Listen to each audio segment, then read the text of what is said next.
Demonstrasi kontekstual pemikiran Ki Hajar Dewantara oleh Nikomang Trisnadewi, CGP Angkatan 5, Kabupaten Gianyar. Ki Hajar Dewantara membedakan antara pendidikan dan pengajaran dalam memahami arti dan tujuan hidup. Pengajaran merupakan proses pendidikan dalam memberi ilmu atau berfaedah untuk pencakapan hidup. Sedangkan pendidikan memberi tuntunan terhadap segala kekuatan kodrat yang dimiliki anak agar mampu mencapai keselamatan dan kebahagiaan. Sebagai seorang pendidik, tugas guru menuntun tumbuh atau hidupnya kekuatan kodrat yang ada pada anak-anak agar dapat memperbaiki lakunya hidup dan kekuatan kodrat anak. Dengan demikian, bisa menjadi pribadi yang dapat mencapai keselamatan dan kebahagiaan sebagai manusia dan anggota masyarakat. Untuk mewujudkan anak-anak yang selamat dan bahagia sebagai manusia dan anggota masyarakat, 3 semboyan Ki Hajar Dewantara seperti Ingarso Suntulada, Ing Madya Mangunkarsa, dan Tuturi Handayani akan mewujudkan pendidikan yang berpihak kepada anak. Kenapa harus berpihak kepada anak? Anak bukanlah kertas kosong yang bisa kita isi dengan kemauan kita. Mereka adalah kertas dengan guratan-guratan halus yang harus kita tuntun untuk bersama-sama menebalkan guratan itu untuk bisa menjadi manusia seutuhnya sesuai dengan bakat dan minatnya. Pendidik ibaratnya petani. Seorang petani dalam hakikatnya mempunyai kewajiban yang sama dengan seorang pendidik.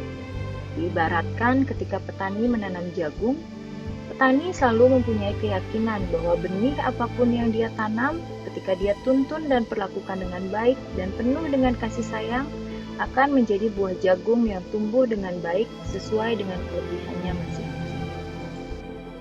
Pendidik harus bisa menjadikan sekolah layaknya taman bagi siswa.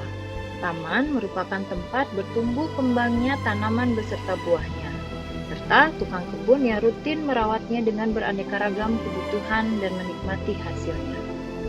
Pendidik layaknya tukang kebun, dan tanaman layaknya siswa. Mereka saling hidup berdampingan sehingga bisa menjadi tempat yang menyejukkan untuk dilihat oleh masyarakat sekitarnya. Kodrat zaman dan kodrat alam harus selalu kita perhatikan untuk menciptakan karakter budi pekerti anak. Kodrat zaman membuat peserta didik memiliki kebebasan untuk belajar dengan cara mereka sendiri untuk menemukan kebahagiaan dalam berproses mencapai tujuan.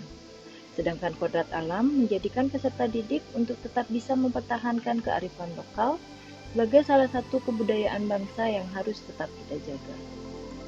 Masalahnya adalah tantangan apa yang mungkin kita hadapi sebagai guru untuk mewujudkan pendidikan yang berpihak pada anak. Tantangan kita sebagai guru adalah bagaimana kita selalu siap memfasilitasi dan mendukung anak belajar dan berkembang sesuai dengan minat dan bakat yang dimilikinya tanpa memaksakan apa yang kita inginkan. Untuk bisa menjawab tantangan yang mungkin terjadi, maka kita harus bisa mewujudkan merdeka belajar. Pendidik dan peserta didik berkolaborasi untuk bersama-sama mencapai tujuan yang diinginkan oleh setiap peserta didik. Memiliki keyakinan bahwa anak yang kurang pintar bukan berarti dia malas belajar. Itu mungkin bisa terjadi karena dia belum menemukan apa yang mereka inginkan dari belajar. Maka sangat penting bagi seorang pendidik untuk mengetahui bakat dan minat peserta didik sehingga mereka merasa menemukan apa yang mereka cari dalam proses belajar. Setelah belajar mengenai pemikiran Ki Hajar Dewantara mengenai pendidikan, ku ingin selalu belajar, menjalankan profesiku dengan penuh rasa bahagia, mendidik dan menuntun semua anak-anakku sehingga menjadi manusia seutuhnya yang akan selalu selamat dan bahagia. Menjadi guru bukanlah sekedar pekerjaan, melainkan menjadi bagian kecil untuk bersama-sama melukis masa depan. Guru bergerak, Indonesia maju.